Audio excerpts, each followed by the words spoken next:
Any good cook knows that you're only as good as your tools, so using the right kitchen knife for the job is essential. From chef's knives and cleavers to boning knives, filleting knives, and paring knives, a serious cook buys only quality cutting utensils and stores them in a block to keep their blades sharp.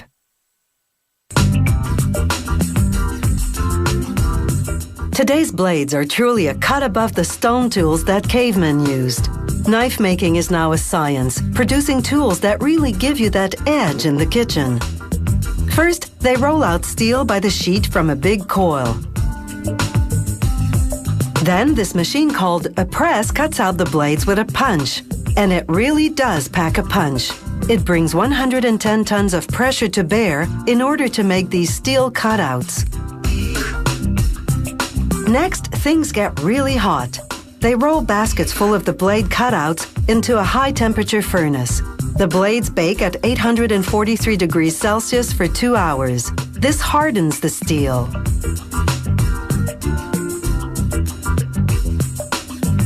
Out of the fire and into the freezer.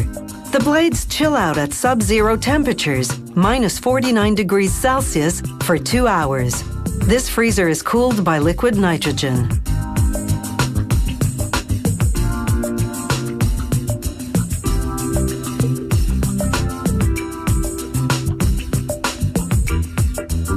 Now we have what they call cold hard steel.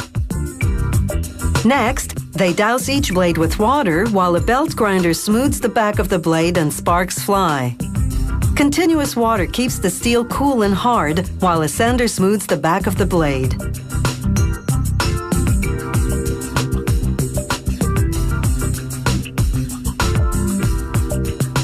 Now a robot moves in. This robotic arm has vacuum grippers like an octopus. It picks up a blade by suctioning. Then it transports it to a grinding machine. The machine grinds the blade to give it that cutting edge. Water flows continuously through the grinder, again to keep the steel cool.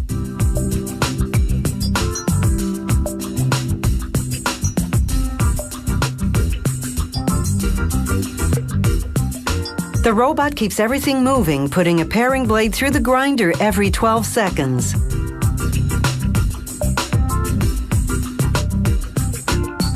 The automated process for this bigger blade is a bit different. This robotic arm holds the blade in a grip rather than through fast-acting suctioning. That's because it takes more time to grind this big blade called a cook's knife.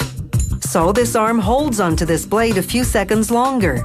But if this makes you nervous, relax. The robot doesn't have a habit of dropping them. Some blades require a personal touch, like this Chinese chef's knife used for chopping veggies. The worker runs the blade over the grinding stone very carefully. This gives it a very thin edge.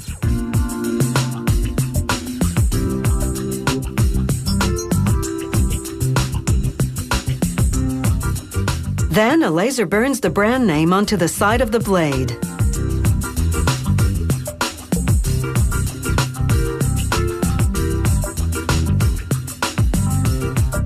Next, a piece of wood goes into a clamp, and a router shaves it into the shape of a handle. The end of the blade now fits neatly into the handle. A worker clamps the knife onto a riveting machine. Those things that look like bullets on an ammunition belt are actually the rivets.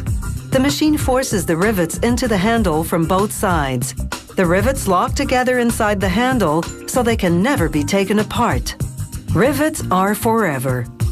Now they grind down any protruding steel from the handle. This makes the wood flush with the steel from the blade.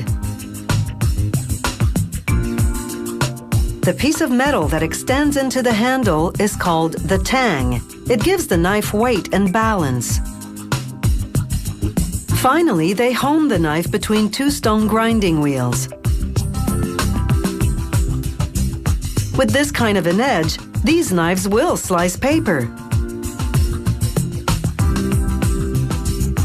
But these knives will do their best work on the cutting board, where they'll make the cook's life easier and meals tastier, no matter how you slice it.